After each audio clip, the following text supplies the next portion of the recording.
Moi d'accueillir une dernière fois cette saison Céline. Bonjour Céline. Bonjour Thibaut. Tout va bien? Très bien. On va parler de chirurgie aujourd'hui, bariatrique avec votre invité Nicolas Véry, docteur Nicolas Véry. Bonjour. Bonjour. Chirurgien général, digestif, cancérologie, métabolique et bariatrique. Donc Oui. voilà, C'est classe, la liste est longue, on ne peut pas tout mettre dans l'intitulé. 15% de la population française est concernée par l'obésité. Ce sont des chiffres qui remontent à 2012. 6,9 millions de Français, dont 500 000 d'obésité morbide. Qu'est-ce que c'est l'obésité morbide, Céline? Alors, donc déjà, l'obésité, pour définir, c'est l'accumulation excessive de graisse, donc au niveau de l'organisme.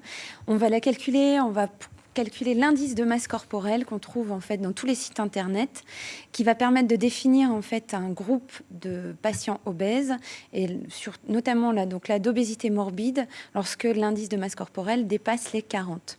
D'accord. L'indice de masse corporelle se calcule avec le poids divisé par la taille au carré.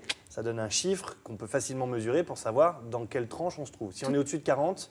Donc là, c'est considéré comme l'obésité morbide, effectivement. Donc à partir de là, qu'est-ce qui se passe? On considère qu'il y a un risque important pour la santé? Il y a un risque pour la santé, effectivement, puisqu'en fait, dès qu'il y a une surcharge de poids, il peut y avoir une accumulation de pathologies.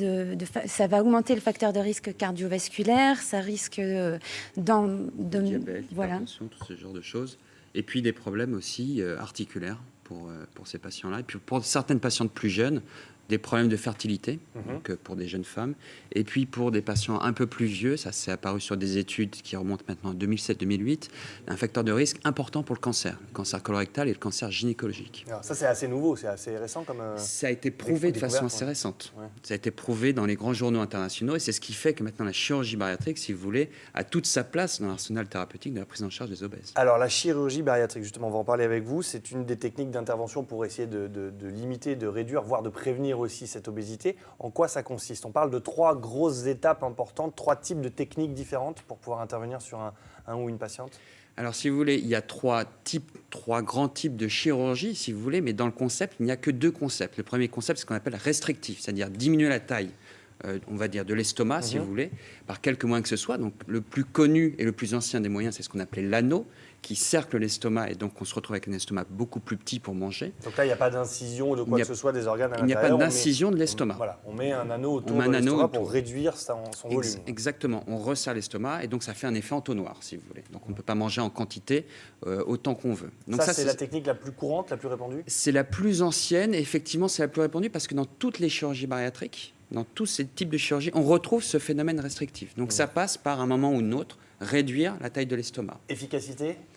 Efficacité qui est assez bonne. Encore faut-il savoir que, en tout cas, ce qui concerne les anneaux, il y en a beaucoup qui ont été posés dans les années 90 essentiellement, et qu'on se retrouve avec beaucoup de soucis en cumulé sur les anneaux.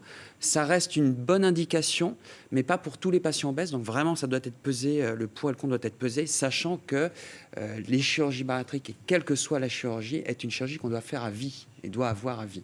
Le problème des anneaux, c'est qu'on peut avoir certaines complications qui vont jusqu'à 10% de complications par an. Donc vous voyez qu'au bout de 10 ans, grosso modo, on a des soucis en anneau. Avec une efficacité sous combien? À partir du moment de la pose d'un anneau, on peut considérer qu'il y a l'efficacité immédiate dès le lendemain, dès le surlendemain. Enfin, je veux dire, une fois qu'on est sorti de... Dès le lendemain, le patient ressent une restriction parce qu'il y a autour de son estomac déjà l'anneau, mais on peut gonfler cet anneau, c'est un anneau qui est ajustable, donc on peut gonfler à travers un petit boîtier et rendre l'anneau plus ou moins serré, si vous voulez, autour de l'estomac. Donc on augmente ce phénomène, mais ça, on resserre sur plusieurs semaines, plusieurs mois, on ne le fait pas tout de suite. Incroyable. On enchaîne avec l'ablation d'une partie de l'estomac. Donc là, c'est une technique de chirurgie qui est un petit peu plus lourde, un peu plus risquée ou pas? Tout à fait. Elle est plus risquée. 2 grands types de risques. On va dire l'hémorragie, puisque l'estomac est un des organes les plus vascularisés de l'organisme. Et le deuxième risque, c'est les fuites au niveau de l'estomac. Là où on a coupé, on a beau faire attention, mère des points, etc. On peut avoir des fuites, ce qu'on appelle des fistules, qui peuvent donner des abcès, des péritonites.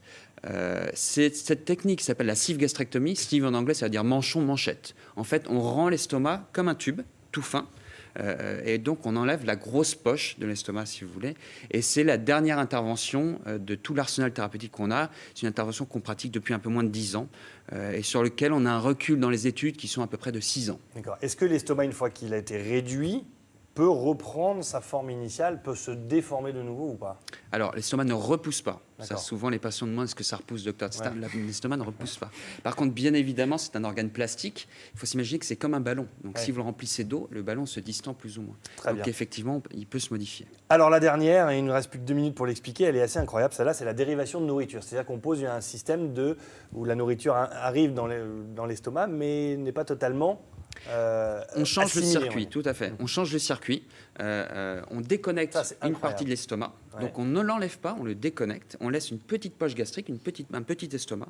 Et on va déconnecter en dessous l'intestin grêle, qu'on va remonter, si vous voulez, par-dessus. Et donc les aliments vont directement aller de l'œsophage et de la petite poche de l'estomac jusque, on va dire, grosso modo, pour faire schématique, au milieu de l'intestin grêle. Et donc on va chanter toute une partie au niveau digestion, qui est l'estomac, le duodénum et le début de l'intestin grêle. Et on va se créer ce qu'on appelle une malabsorption. C'est-à-dire que les patients vont manger moins, parce que je vous ai dit, on a déconnecté l'estomac, donc il y a une toute petite poche, on mange moins en quantité, et les aliments arrivent au milieu de l'intestin grêle. Et l'intestin, c'est lui qui permet l'assimilation des aliments. Donc comme il n'y a plus que la moitié qui peut incorporer, et ben, le patient maigrisse. Est-ce qu'il y a un risque de carence avec ce système-là C'est ou pas qu'il y a un risque de carence, c'est qu'on crée une carence. Volontairement. Et donc on la Volontairement. compense comment? Avec ce qu'on appelle une vitaminothérapie, donc des vitamines D'accord. qu'on prend à vie. Donc ce ne sont pas des médicaments, mais ce sont des vitamines qui sont absolument nécessaires à la survie. Hein. C'est comme jadis le scorbut, les carences en vitamine C. Donc les patients ont tous des vitamines à vie qu'on surveille. Merci beaucoup. Remboursé ou pas, Céline? Oui, ce qu'il faut savoir aussi, c'est que c'est une prise en charge multidisciplinaire et que il y a l'indication d'une chirurgie, ça ne va pas se faire comme ça en 1 semaine ou 2 semaines. Il y a tout un cheminement. important. Et voilà. Et c'est ce Il y a qu'il une faut prise aussi. en charge derrière, Voilà, assurée, c'est il pas faut juste, merci, au informer revoir. le patient et puis. Il faut des parce médecins qu'il- nutritionnistes, des psychologues, des diètes, etc., qui s'associent à nous sur le long terme. Et quelle que soit cette chirurgie, ça laisse peu de traces aussi. Hein. Ça se fait sous voie célioscopique en fait. Tout à fait. C'est-à-dire, C'est si on peut décoder. C'est une petite caméra En qu'on vous met. remerciant. Une petite caméra qu'on met dans le nombril, on opère avec des pinces, donc les D'accord. incisions au maximum font 2 cm. Quoi. D'accord. Merci beaucoup. On a appris plein de choses grâce à Merci vous à deux. vous. Merci. Merci Céline. Au revoir, Thibaut. L'année prochaine. À l'année prochaine, Bonnes bien sûr. vacances. Merci beaucoup. Allez,